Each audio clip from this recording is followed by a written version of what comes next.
Hey, happy Thursday, everybody. It's great to have us all here in the chat today. And what I want to do is just see how things are going at your airports. And we've been doing these kind of speaker series throughout COVID, just to help out each other and help those that are also in other situations similar to yours with airports across Canada, around the world, on as they work their way through COVID. So, the first thing I wanted to really dive into was just based on what's happening in Ontario and in Alberta today with COVID.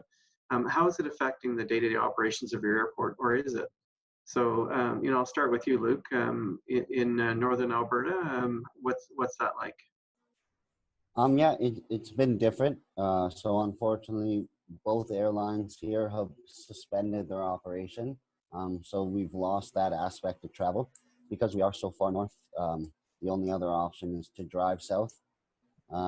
We've also had less general aviation, so it's affected it in that sense where we've lost a lot of the business that comes in and out of here. Yeah, and what's the future look like, Luke? There, what are the discussions like for some of that resumption? So for the resumption, it was originally planned for June 8th. As of last week, we had the discussions and they have pushed it back to August. And once August arrives, they are going to reevaluate the situation and see where we can start a new resumption plan.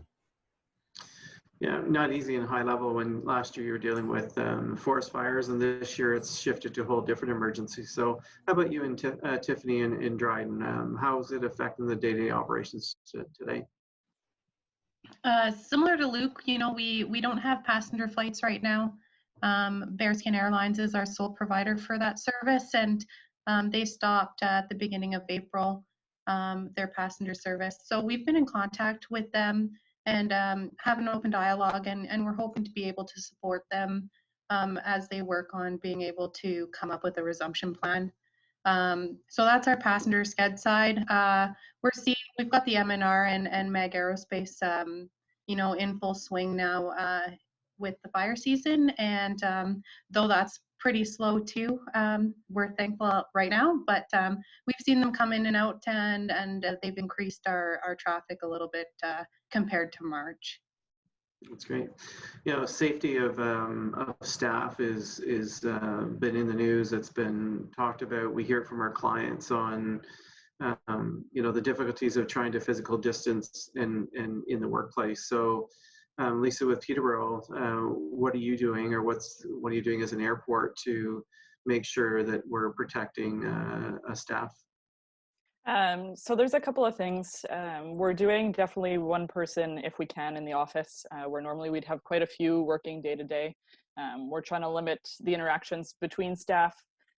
We've put some markings on the floor to make sure that people know to keep their distance. We have masks available. We have face shields available, all kinds of cleaning products. But really it's just trying to limit the interaction between staff members, which makes it a little hard sometimes when you're used to just going around and going to the shop and saying hi to the operations team and chatting with people. It's just, you have to take the extra time and be conscious and think about it day to day. Yeah, it's not an easy task, right? When we're used to that interaction, which we all enjoy. How about Leo in Greenstone, Geraldton, and the Keene airports? You also have M&R bases and a sched service. So as far as physical distancing for staff and even visitors, what's that look like there? Yeah, here in Greenstone, Geraldton, and Nakina, first of all, we really encourage staff to speak out if they have any concerns, and then we act accordingly, definitely listen to what they have to say. But I believe it would have been maybe in April or so, we started to close the terminal to the public. So that, first of all, prevented an increased interaction with the public. And we also took steps in the staff operating or coming in close contact with flight crews. So we've put provisions in place that work can continue. We do a lot in terms of fueling aircraft. That's our biggest interaction with flight crews.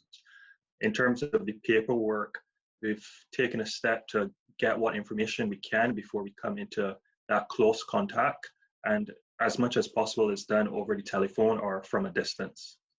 Yeah, very good. In Kawartha Lakes at Lindsay Airport, when we think about fatigue and how, you as managers and every airport manager right now in Canada or around the world who's seen such a disruption in the industry, we find that fatigue, it's normal during disasters that fatigue's going to step in. So, Malcolm, what are you doing to help with that? That you can come to work and be refreshed to try to move the airport forward. So, what are some of the things that works at your airport? Well, personally for me, and it might seem a little counterintuitive, but I like to keep as busy as possible. I think it's important to find projects, find things that you can spend time on and give you a rewarding feeling back. It's a good time to start a new hobby at home, or just to take this energy into something you've been putting off for a long time, whether that's at home or at work. I think we've all got a pretty lengthy to-do list both at home and at work. And I think it's just important to get back to the basics. Get outside a little bit. Sunshine's free. There's certain things that, pandemic or not, there's certain privileges that we all get to enjoy. It's important to take advantage of that. That's awesome. So anybody that needs to get some sunshine, do some work, then give Malcolm a call. Zach, what about you? What about life in Wiarton with fatigue, both for your staff and you? How are you dealing with that and trying to find that renewed energy to move into the next phase of what's happening? Well, just being able to chat with my staff on a daily basis is just it's a great feeling, being able to chat with the staff and see how they're doing, check up on their mental health, physical health. For me, for my mental well-being and dealing with stress and fatigue, for me, my biggest thing is being able to keep physical, going outside, going for walks, enjoying the sunlight, even the breeze, just exploring new areas allowed me to de-stress during some pretty stressful times through the pandemic. Yeah, that's great. That's awesome. So I'm hearing some common themes there, which is great. This next question, I'm going to throw it out to the floor, and we know that throughout COVID, Transport Canada has been doing what they could to help struggling airlines and airports. And one of the things they did was kind of delay some of the mandatory deadlines for things like holding your emergency exercise, SMS audits, delaying the GRF program.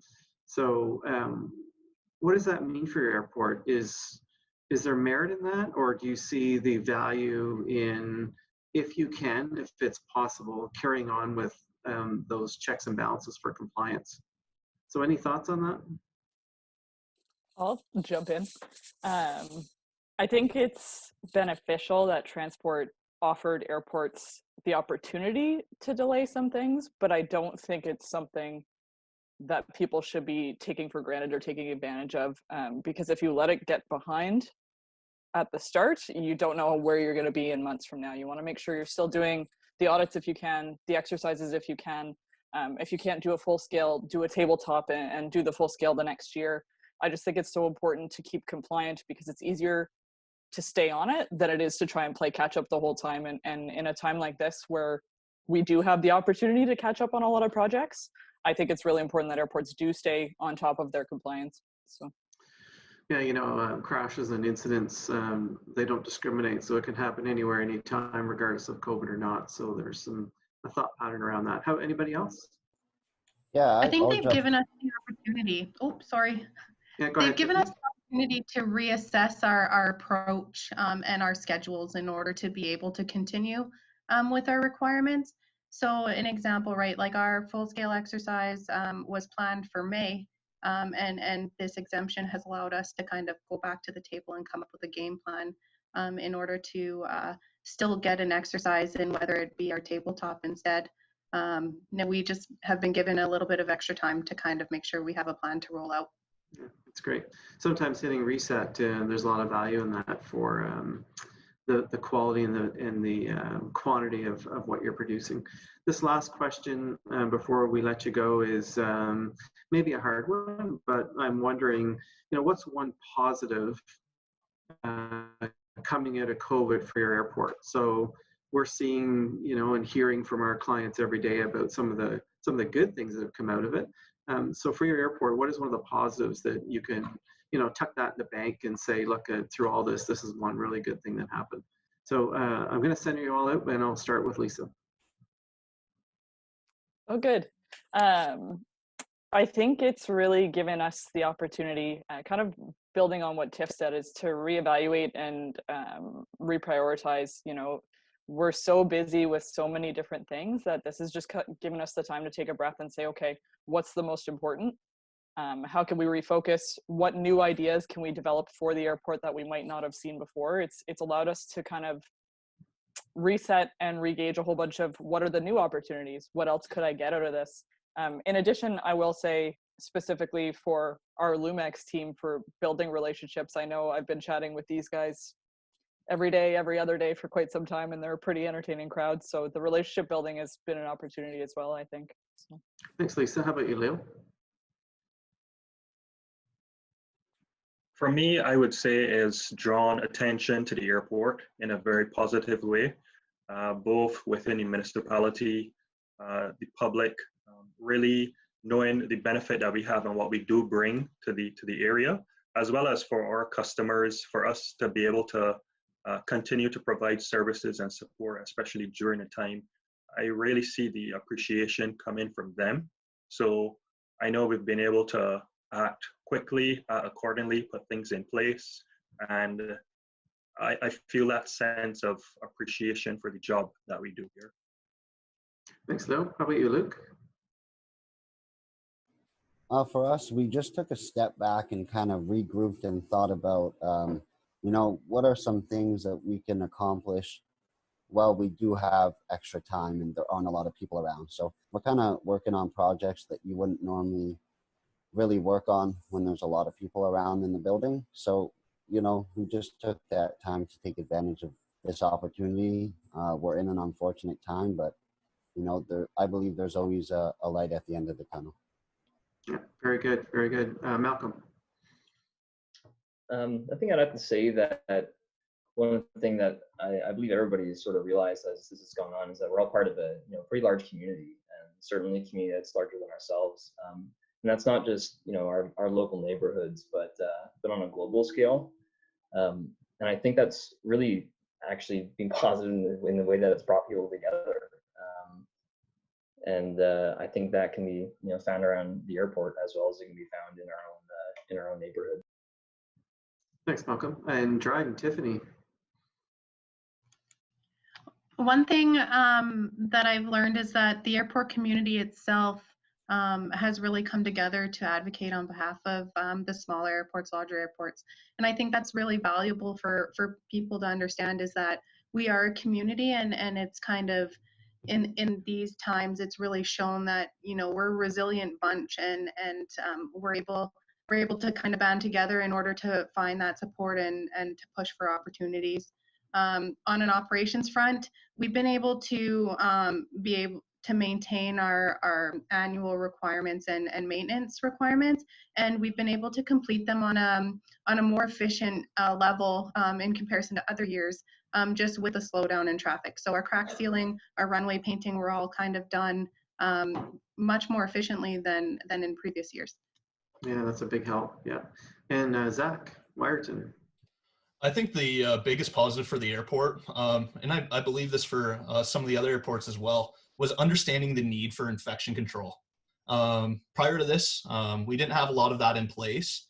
With COVID coming out, it's allowed us to get the things we need, the PPE, and allowed us for new policies and procedures in place to keep staff and our community protected. Very good. Thanks, Zach. And I'll wrap that up with saying, personally within our organization, all of our staff, every single one of them, were up at this high level in my eyes. And what I've witnessed across the board, doesn't matter where you are in our country, everybody has given it that much more to make sure that all the things we mentioned today about mental health and well-being and sustainability of the airports, and it's we're seeing it at every level, regardless of somebody that's sweeping a floor or managing an airport. So and we're seeing that in many organizations. So I think that's important. And I just want to end with some final thoughts around, you know, business resumption. And we know that there's a really good chance round 2 is coming. So with being armed with that knowledge, we can't let our foot off the gas when it comes to, you know, all the planning you're doing over the next number of months. Organizations need to consider that, you know, round 2 is going to hit. Let's just say it's going to hit. So how are we going to plan for that? So very important for us all to consider moving forward. So thanks everybody for your time. It's always a pleasure, and stay safe, be well, and make sure you wear a mask and wash your hands. Thank you.